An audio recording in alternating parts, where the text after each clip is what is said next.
8:43 de la mañana y nosotros continuamos acá, César, con la mejor buena vibra. Hoy viernes 10 de marzo, celebrando el Día Nacional del Médico. Es por ello que estaremos conversando con el doctor Ricardo León, quien es especialista en medicina interna e investigador. Y bueno, hablando sobre las vivencias, qué significa ser médico para él, cómo separar los sentimientos de Ricardo el médico a Ricardo el ser humano, el padre, el familiar. Así es, bienvenidos, feliz Día Nacional del Médico y es oportuno comenzar y recordándole a Venezuela la importancia de esta fecha y por qué se conmemora como tal. Sí, bueno, se conmemora desde 1955 gracias a la gesta histórica de nuestro doctor José María Vargas Ponce, hijo de la patria venezolana, quien nada más no tiene obra en Venezuela sino en el mundo. Hay que destacar que además de ser el primer presidente de Venezuela civil, fue el fundador de la Escuela de Anatomía de la Universidad Central de Venezuela y además fundó la Escuela de Cirugía de la Universidad Central de Venezuela y posterior fundó la Escuela de Química de la Universidad Central de Venezuela. Fue el primer rector de la Universidad Central de Venezuela nombrado por el libertador Simón Bolívar.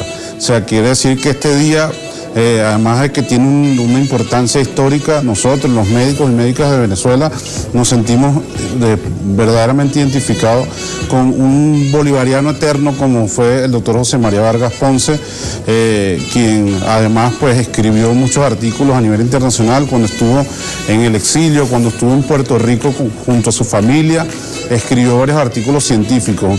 Yo logro rescatar al doctor José María Vargas no solo como político que enfrentó una férrea oposición de José Antonio Páez para que fuese presidente, además como científico y grandes aportes que hasta el día de hoy siguen siendo un referente para nosotros los médicos en Venezuela. Ok, me gustaría, normalmente cuando nosotros tenemos acá un doctor, hablamos de alguna patología, pero hoy queremos hablar de más allá de lo que hay de la vida de un doctor, porque todos decimos, bueno, el doctor siempre está allí activo, uno tiene una gripecita, una fiebre, se siente mal en la noche y ya uno quiere llamar al doctor, pero el doctor también tiene una vida. Así es. Bueno, sí, el juramento hipocrático, incluso la carta de Esculapio a su hijo que quería ser médico, describe, yo invito a leer esa carta hermosísima, que uno la lee en el premédico. Una carta donde Esculapio le dice a su hijo, bueno, si hijo realmente quieres ser médico, bueno, debes exponerte, debes entender que no tienes vida social, que no tienes vida personal, claro que la tenemos, pero bueno, cuando estás en una fiesta, en pleno goce de una fiesta familiar o un compartir, te puede llamar, te pueden acudir a ti por una emergencia. Entonces, esa es la vida realmente de los médicos y las médicas en el mundo, de entrega total por la humanidad, porque realmente, incluso lo decía el doctor José María Vargas, nosotros venimos de la naturaleza y a ellas nos debemos, y la naturaleza del ser humano, lamentablemente cuando se encuentra en alguna emergencia o que probablemente sea una emergencia, el primer llamado es hacia un médico. O sea que la salud nunca debe esperar, nunca puede esperar. Entonces quien se casa con esta hermosa profesión profundamente humana sabe que se entrega por completo a la humanidad las 24 horas del día, los 365 días del año. Desde el 2020 para acá, por así decirlo, los médicos han jugado un papel mucho más fundamental e importante dentro de la sociedad. Pero en la actualidad, hoy 2023, luego del proceso de la pandemia, confinamiento, todo lo que conllevó la COVID-19, ¿qué desafíos se enfrenta la medicina en este plano hoy en día? Sí, bueno, el desafío realmente es o profundizamos hacia una medicina más humana o lamentablemente nos entregamos a una medicina más robótica. Ese es el desafío. Por más que avance la inteligencia artificial, a la que nosotros no nos negamos, siempre va a haber el pensamiento científico detrás de eso, humano, porque para curar una patología, para descifrar un diagnóstico, siempre está la mano y el pensamiento médico por encima de cualquier técnica a la cual nosotros no nos negamos, por supuesto que nos soportamos por las técnicas desarrolladas, pero el pensamiento médico debe estar plenamente identificado con el sentimiento humano. O sea, primero el médico debe sentir el padecer para poder llegar a un diagnóstico, y si diagnosticas bien, por supuesto lo tratas bien. Es un principio básico de la medicina, un buen diagnóstico, un buen tratamiento. Doctor, César mencionaba o hacía referencia a la llegada de la pandemia.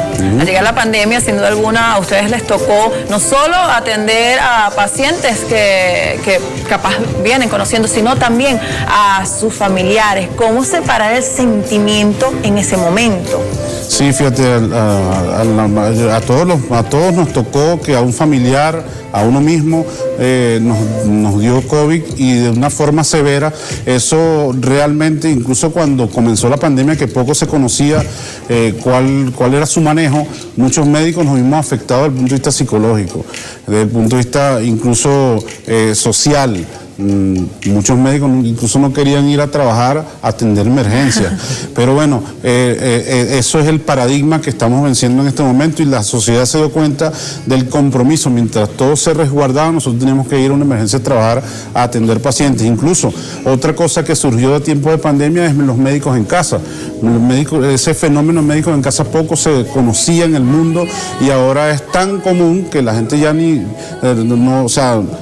pasa desapercibido. Ahorita la mayoría de los médicos atendemos en casa, y eso me parece que es una buena práctica que debe profundizarse, porque el atender a un paciente en casa es mucho, incluso mejor en la mayoría de los casos, que atenderlo en una consulta. ¿Por qué? Porque sabes cómo vive, sabes cómo se relaciona, entiendes sus hábitos, entiendes el comprender mucho más integral de la patología o de lo que padece el paciente.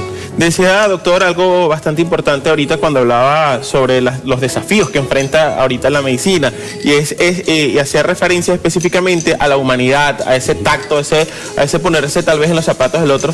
¿Qué peso tiene eso dentro del ejercicio de la carrera como tal, tomando en cuenta que ahorita hay como que nuevas teorías incluso, o nuevas maneras de practicar? Usted decía o mencionaba lo de ir a casa, ese contacto persona a persona y saber y lo que padece. ¿Qué peso tiene socialmente? No, totalmente. De hecho, yo invito hoy día, nuestro Día de Médicos y Médicas acá en Venezuela, retomar el Código de Ontología Médica, que un código hermosísimo, que para mí es un poema, un gran poema. Más allá de los argumentos legales que tiene el código, es que nos invita a retomar la ética del médico y ese sentir humano de tocar, de palpar la mano de su paciente, mirar a la cara al paciente, escuchar al paciente. Mientras más escuchamos al paciente, mientras más conversamos con él, más aprendemos de la patología, más fortalecemos nuestra carrera, nuestra formación académica, y además le ofrecemos mejores beneficios al paciente. Una cosa que yo siempre he dicho a mis alumnos: la consulta médica, la entrevista médica es un acto de pedagogía, es realmente un acto pedagógico, y hay que convertirlo en un acto pedagógico tanto para el paciente como para nosotros los médicos. Doctor, sus redes sociales para aquellas personas que quieran interactuar con usted, no solamente referente a su experiencia como médico, sino también para alguna consulta. Sí, bueno, en Instagram me consiguen como Dr. Ricardo Internista, como doctor Ricardo Internista, y en las demás redes, en TikTok y en Twitter, como Ricardo Internista. Un doctor bastante tecnológico, unido a las redes sociales. Muchísimas gracias por acompañarnos el día de hoy. Yo creo que la medicina es una de esas profesiones, sin menospreciar las demás, fundamental en la sociedad, y que bueno también contar siempre con un médico que sea amigo, que te dé esa confianza y que te asegure, digamos, esa buena relación entre... Señor César Noguera, qué placer tener al doctor Ricardo acá, y vaya, las felicitaciones a nuestros médicos, quienes siempre están en esa línea de batalla.